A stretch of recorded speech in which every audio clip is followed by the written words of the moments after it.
Welcome to The Crooked Climb with Suzanne and Denise. Life and business are not linear. Let's get moving with honest, reliable, and unbiased information you can use to master life and business. We've all experienced life's ups and downs. In this show, Suzanne and Denise are committed to moving onward, upward, and most of all, learning from the biggest challenges we face in life and business. Join in the conversations with experts in their respective fields of health, wellness, personal development, fitness, and fun. And that's not all. Your path to self-mastery starts here. No climb is a straight line. Goals are achievable with clear targets. The ascent begins now.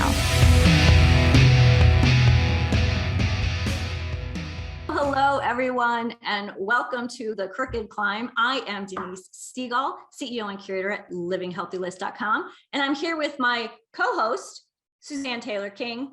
Wait a minute, she's not here. We're waiting for her. Hopefully she will be off the road and join us in a little bit. Anyway, The Crooked Climb, on our show, you can expect real, honest solutions, that's important, to everyday challenges that you may experience in your life or in your business. And in your business, we also mean in your career, because maybe you don't own a business, but you have a great career, and life and business go hand in hand. So on our show, we will show you that when you focus on just three simple things, nourish, move, and be, how everything in life and business comes together. Each episode, we give you tips and strategies and little nuggets that you can incorporate into your life right away. Because how many times have you read a book and gone, right, this is great, this book is great, I'm going to do everything it says? Never. So these tips and these strategies that we give you are really simple. They're easy to incorporate. And actually, a lot of them are a lot of fun to incorporate into your life too. The Crooked Climb, our show here, is available on Transformation Talk Radio Network. You can find us on Apple, on Spotify, on Google, or basically anywhere you listen to your podcast. So if you like what you hear, please subscribe and give us a 5-star rating. Okay, that's a 5-finger rating. We would really appreciate it. And also, if you like us, share with your friends. The more, the merrier. Our podcast is a little different from others you may participate in or listen to. After each of our shows, you can join us as a live audience, ask questions, engage in meaningful conversations that will essentially bring you to that next level that you're looking for in your life or in your business. So Suzanne, we're hoping Suzanne's gonna join us here because we're gonna be talking about, today's one of our movement episodes. And, we talk about movement. There's lots of different topics when it comes to moving. We use the word movement instead of exercise. And I know today we want to talk about something really important, because I think as women, and probably a few smart men too, we kind of get in a rut, especially when it comes to our exercise. If you're a runner, you run. If you're a cyclist, you cycle. But at some point in life, never changing that up is actually destroying you, or destroying your muscles, destroying your desire to continue to do things, to do those exercises. Truly, I know it sounds harsh and even maybe a little dramatic, I will admit to that, but it really isn't. If you're doing the same exercise movement over and over and over, essentially those benefits have worn off. How many times have you gone to a gym and seen somebody who's been injured because they're doing the same exercise, the same type of exercise or the same movement over and over? You get those overuse injuries. But I think what happens more often than not is you get bored. You're no longer engaging. I mean, if you're cycling, my husband Mark and I, we go on we have a trail that we go on pretty much every day, except in the winter when it's really super cold. Because remember, I am in Rochester, Minnesota. It gets pretty cold here. But we go on that trail every day. Some days we're walking, some days we're sort of jogging, other days we're biking, but we are changing it up. We see people out on that trail The cyclists are cycling every day. The walkers are walking every day. And that's all they do. So again, that, there's that overuse injury. Oh, if you're a runner, that's one of the things, you have to change it up. Also, if you're just doing the same exercises over and over, you're not really getting stronger in other areas of your body. If you're a runner, maybe you're getting, your legs are really in great shape, but what about your upper body? What about your abs? Okay, maybe abs, okay, when you're running, case in point. But you're really only working on one part of your body. Essentially, what I find people that do the same exercises over and over, it's like a lot of things. They're just kind of going through the motions. They get up, they do what they have to do. They go do their exercise because it's on their calendar. I'm really big about putting your exercise in your schedule. But again, if you're just going through the motions, what is the point of that? So in this episode, we want to talk a little bit about doing things a little differently and changing it up, and maybe adding a new routine. Maybe it's something you just do once a day. And hopefully Suzanne will be able to jump in because I know she's started a new routine, and we want to hear about what she's doing and how she's doing it. If not, let's talk a little bit more about why confusion is better when it comes to exercise. And by confusion, I mean changing it up a bit. That one thing, it's one thing, the overuse injuries are one thing, but and boredom is the other. But again, as we get older, and I have to show you this book I've been reading. Suzanne and I are so funny. Sometimes I think we have the same brain. We both pulled out a similar book by the same author. Mine is called Younger Next Year for Women. She picked up Younger Next Year, the workout. But again, the changing things up again and doing things a little bit differently in your workouts. They talk about this a little bit, about the confusing your muscles. One, again, so you avoid overuse injury, so you avoid the boredom. But also, as you get older, and I can say that now because I'm 50. I think I've gotten older now. Your body changes. The things that you used to be able to do might be a little more difficult. Not that you should stop doing them, but maybe you'd start doing it a little less and add a different type of movement, a different type of exercise into your routine. So I have a friend named Sherry. Hi, Sherry. She is an amazing, amazing woman. Truly, she's the person that I always say, I want to be like her when I grow up. She's beautiful. She's fit. She's fun. She's funny. She's smart. She's an amazing chef. I mean, she's kind of got it going on. And one day she and I were talking, this was maybe a year or so ago.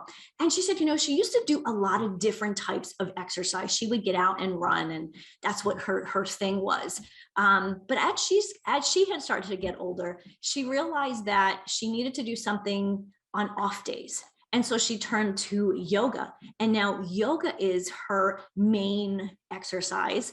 And she runs or dabbles when it comes to running. And she says, her body feels better than it had in years. Her knees don't bother her, but she's still getting in that excitement, because I think if you're a runner, you know what I mean. It's in you. You love to do it. No, I love to do it when I'm finished. While I'm doing it, I may not be too happy.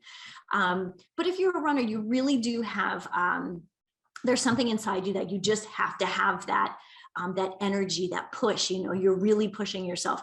And I've said this in the past, like yoga, oh my God, it's so slow. It's boring. I can't do that. But I have found myself self-correcting myself now, because I do yoga. I still only do it once a week. But I noticed that it really has helped my body to recover faster, to feel better, which of course helps me to sleep better. Because as much as we're exercising, we exercise to strengthen our body, to strengthen our cardiovascular system, and really to feel good. Those endorphins that you get when you exercise. And I have to say, those endorphins really come when you're exercising, when you're sweating. Taking a little walk around the corner, that's fine. And that's fine if you're doing that once a week. But if that's your entire workout, we may need to talk a little bit about adding something to your routine. So the confusion piece, again, it's good for your muscles. It's good for your mind. One of the things that I know, and they talk about this in this book, I'm going to show it again. It's Younger Next Year for Women. I've just really been impressed. This actually was written probably 10 or 12 years ago, and I'm just now reading it. But I really like it because they do talk about exercising. And this is interesting. Exercising for women, if you're over 50, you should be exercising 6 days a week. I know, shocker, right? Because as we age, we tend to think we should exercise less. Exercise is essential for you to live your healthy, happy, and vibrant, energetic life. You notice when people start to get older, they slow down. But they slow down because they stop doing the things that they used to do. They stop exercising. They stop sweating. You know, if you're an exerciser, you know what I mean. You go out there and, you know, you go at it 100%. I've always tried to just take a nice, easy bike ride on our trail. It doesn't work. I can't do it. I cannot just lollygag. I'm out there. I'm sweating. I'm going as fast as I can, which usually means on the way out, I do really well. And then on the way back, not so good. I'm not that strong. But I'm stronger than I was yesterday, a week ago, a year ago. So with this book, I have actually realized that I am a lot stronger than I was a year ago because I am actually doing more of these exercises to kind of confuse my body and to, I think it's really to confuse your body, confuse your muscles, but also to confuse your mind. None of us want to be bored. And let's be real, most of us don't even want to exercise. Exercise can be boring, especially if you're doing it on your own. So one of the things I recommend to you, if you are finding that you're doing the same exercises, the same movements, the same type of exercise, and you're getting bored, go join a gym, join a program, do something different, and do it with other people. It's really interesting how, you know, this confusion of your body with the different types of workouts is one thing, but confusing your mind is another.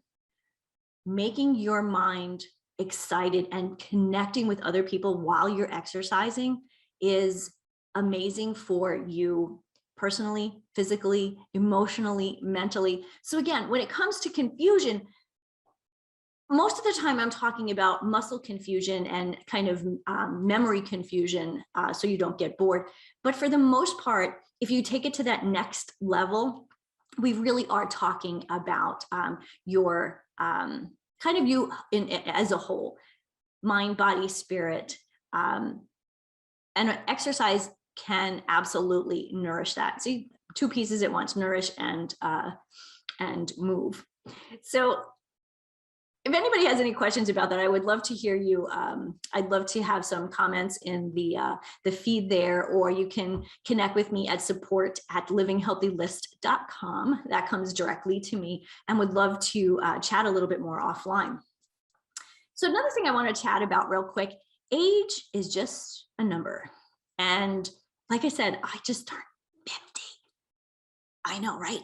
So when I turned 50, I thought, or when I was coming up to 50, I thought I was going to have a problem with it, but I thought, yeah, you know what? It's just a number.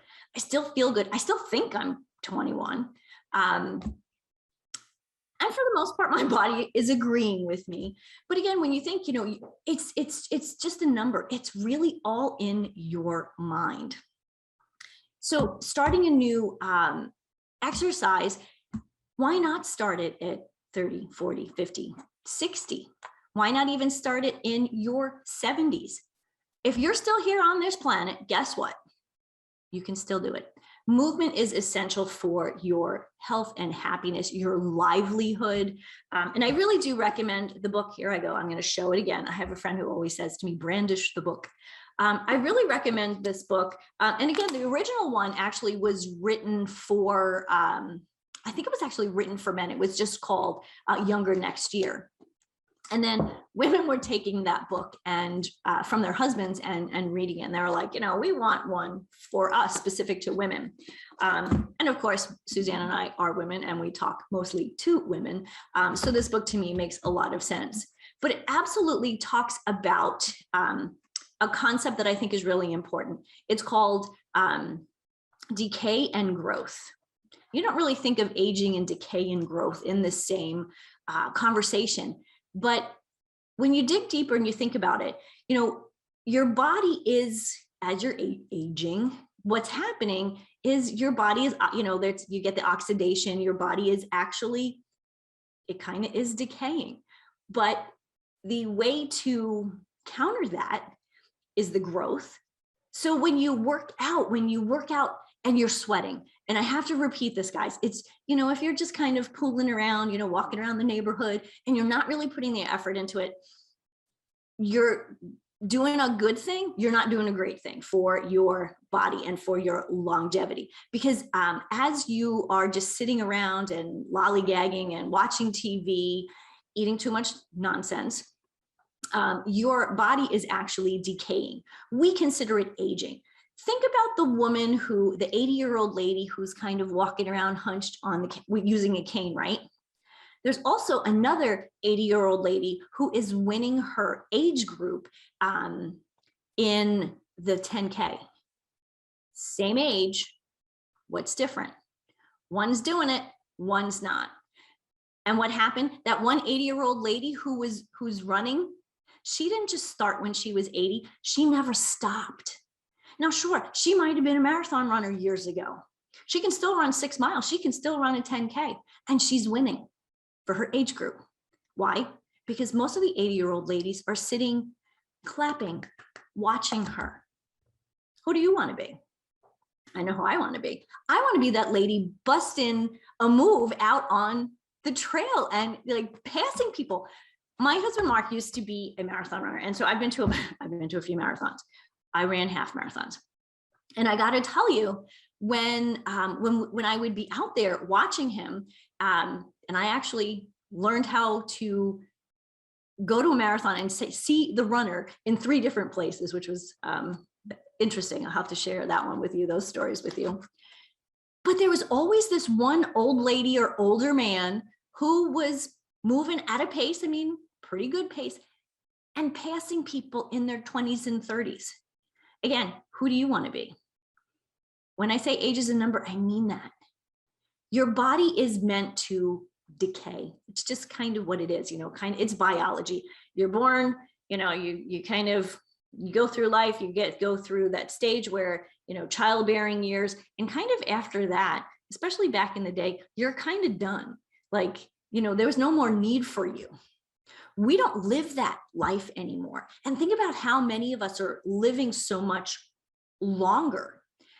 Do you want to live to your 80 and 90 plus? Maybe the answer is yes. Second question.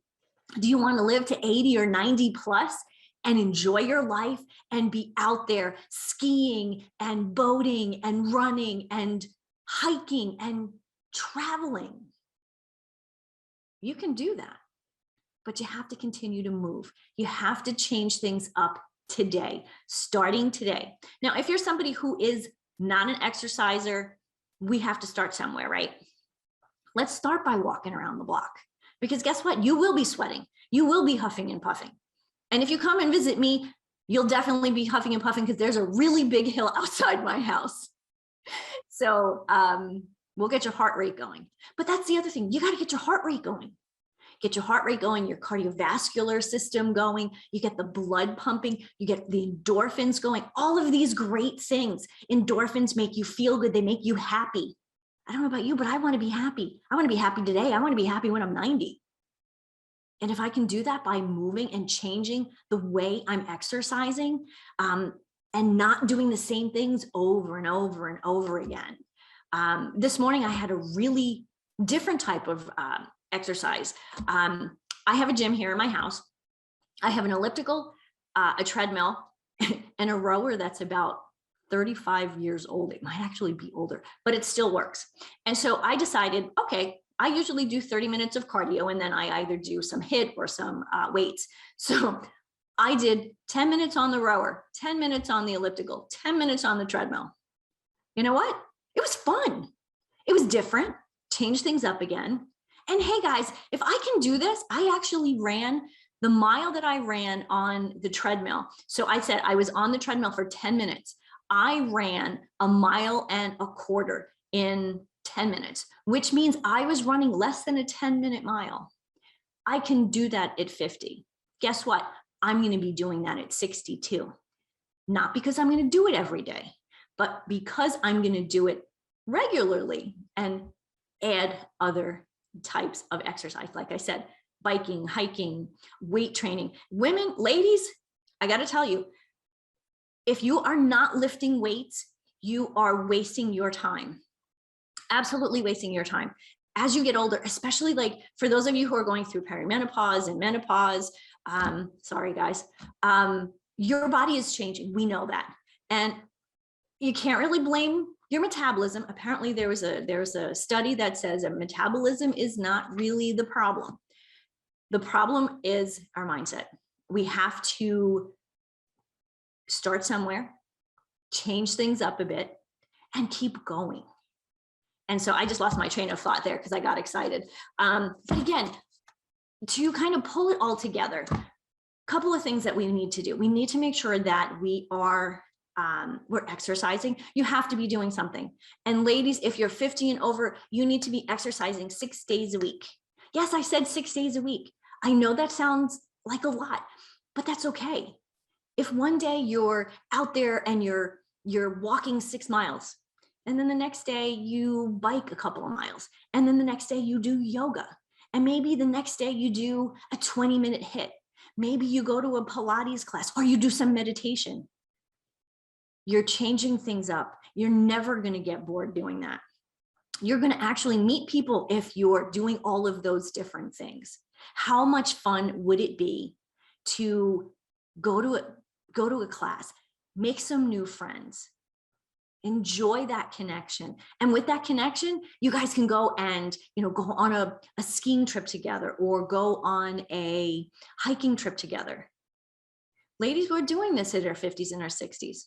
Do you want to get left behind? I know I don't. So are you ready to join me? Let's start working out. Let's start working out smarter, not harder. Even though I say yes, 6 days a week makes sense. Smarter, not harder. We're going to change things up a bit. We're going to confuse our muscles. We are not going to get bored, because I know that is the worst part of exercise for a lot of people, is the boredom. And we're not going to worry that we're 50 or 60. We're going to start today. We're going to start today and do something new, something exciting, something different. Pick up this book. Pick